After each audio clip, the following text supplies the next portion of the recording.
Good morning. How you guys doing? It's Mike back with the thought of the day on October 2nd, 2024. First, I want to give honor and praise to Ahaya Shoahaya, Bashem Yeshaya, Rawakadash, Father, the Son, and the Holy Spirit in Hebrew. Then I'd like to open with the serenity prayer. God, grant me the serenity to accept the things I cannot change, the courage to change the things I can, and the wisdom to know the difference. May your will, not mine, be done. Today I want to talk about when caring too much and going against the establishment gets you in trouble, gets you into situations.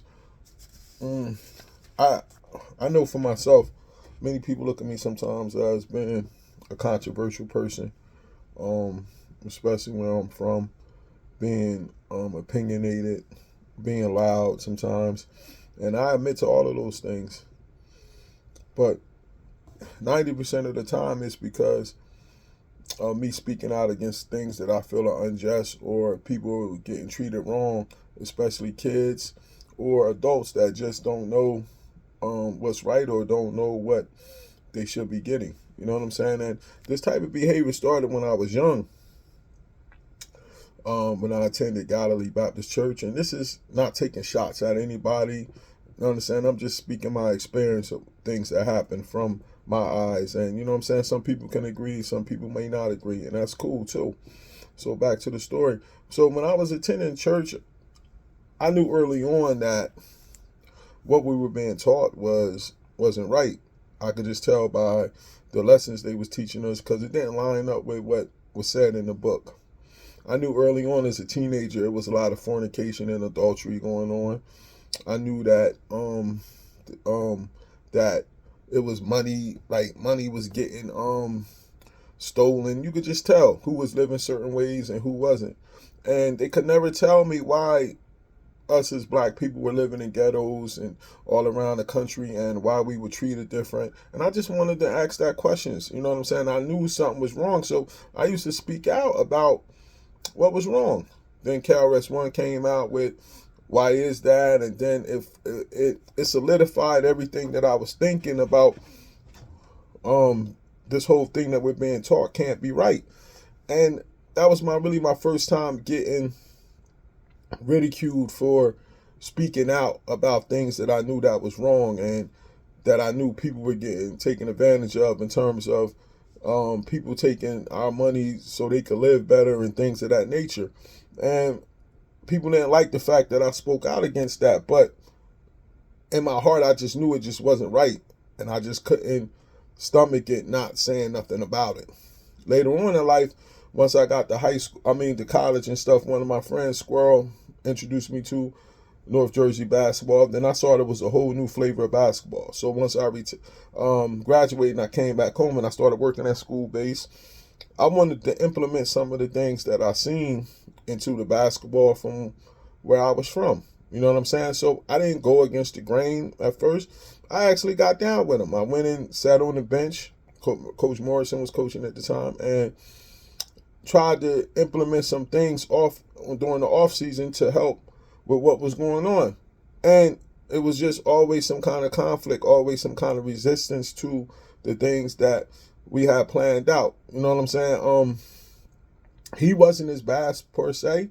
It was just that like the system that was around the city that was created, people didn't want us to find us places to go practice at, things of that nature to try to develop these kids. Shout out to my boy Reg Coleman, was the first person to really look out for us to get us into that situation. You know what I mean? Then when I saw kids wasn't really going to college, I started noticing the trend that we had at Trent High. I was like, yo, man, we got to put something in place for these kids to go to college. And when that got resistance, I said, you know what? We just got to start sending them to other places. And that really got people pissed. Oh, this dude comes around, he's stealing our kids. He's sending them to St. Patrick's and Life Center and TCA and this and blah, blah, blah. But one thing I didn't really understand was the people that was complaining that the kids were going to other places were sending their own kids to other places. So most of the teachers and the coaches and administrators that complain about the kids not playing sports at Trent High or attending the school. Their own kids didn't go to the school. So if it's good enough for your kid, then it should be good enough for other people's kids. I didn't understand this. I thought we were all in this for the kids. So once again, me caring about what's going on gave me a label of being controversial, and I just wasn't afraid to always speak out about what's wrong, like who's doing things wrong. And me and Squirrel was living together at the time, and he could bear witness. And also, this wasn't just me fighting for this. Bruce and Dion, we was all tight back then, and they was along with the fight, trying to change things and set up a different type of outlet for these kids to be able to achieve in life. And that's all we wanted. We lost money in this situation. We wasn't making money. We didn't have no businesses. We poured our resources into the community to try to help kids. But since I was the loud one, the one that was willing to speak out, most of the backlash came towards me, because you're not supposed to go against establishments and say nothing. When I knew that the whole basketball structure was stuck in the 80s and everybody else was moving into a new millennium of basketball, we wanted to change the culture from a rec culture where all we did was playing rec leagues to an AAU culture. And it took some time, but we finally got it done. But what comes with that comes the backlash of people saying you're a troublemaker, you causes things. That's why I couldn't get gyms. That's why when I walk into different places, it was always whispers, people staring at you, people saying little things and this and that. And I know that comes with the game, so I'm not sitting here complaining about it. I just seen it happening and letting people know when you care enough to talk against the system, people are going to come at you. So then I become an adult, and, there's no option of being in the truth like I am now, being an Israelite. So I try the church thing again. And I attend another church, I think it's Union, whatever that church is on Pennington, the church where I got married at to Shonda, my second wife.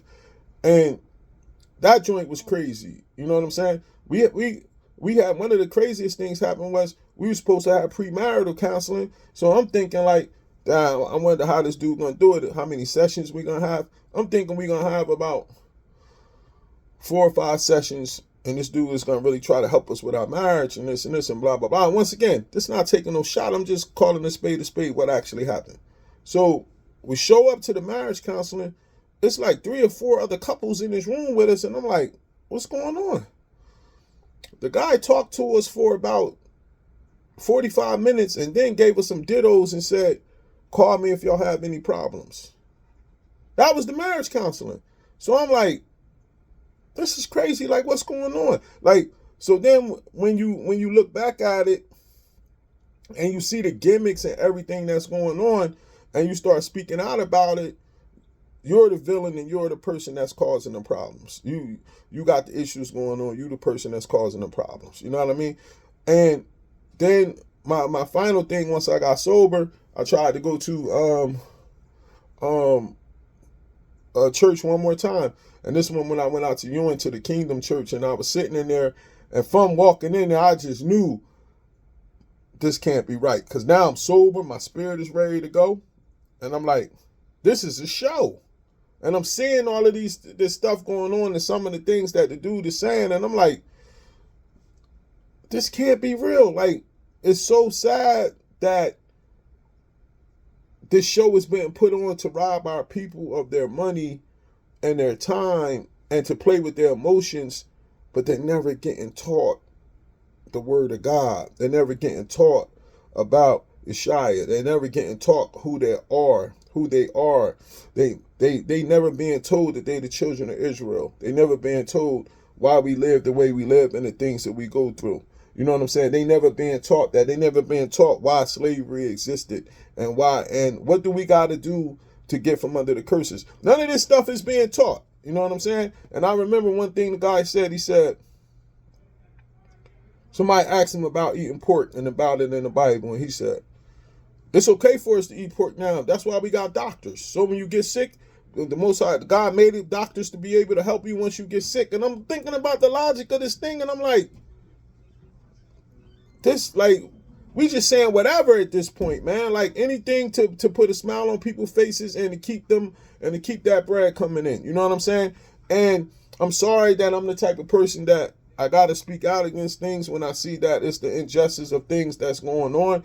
And this is not no personal attack on any of them people. Like, I'm just keeping it real and telling you what happened with my experiences in those kind of places. You know what I'm saying? Nobody's perfect. Everybody has their shortcomings, but I always have a problem with when I see people try to take advantage of people that don't know or just don't understand what's going on at that moment and either make money off them, either get clout off them, or things of that nature. You know what I'm saying? And it's a sad situation, and that's just who I am, and I'm always going to be the person. I'm not scared to go against any kind of establishment, any kind of thing that's going on. If I know that I'm right about something, I'm going to stand on what I stand on. You know what I'm saying? This is Mike. Enjoy the rest of your day. Shalom.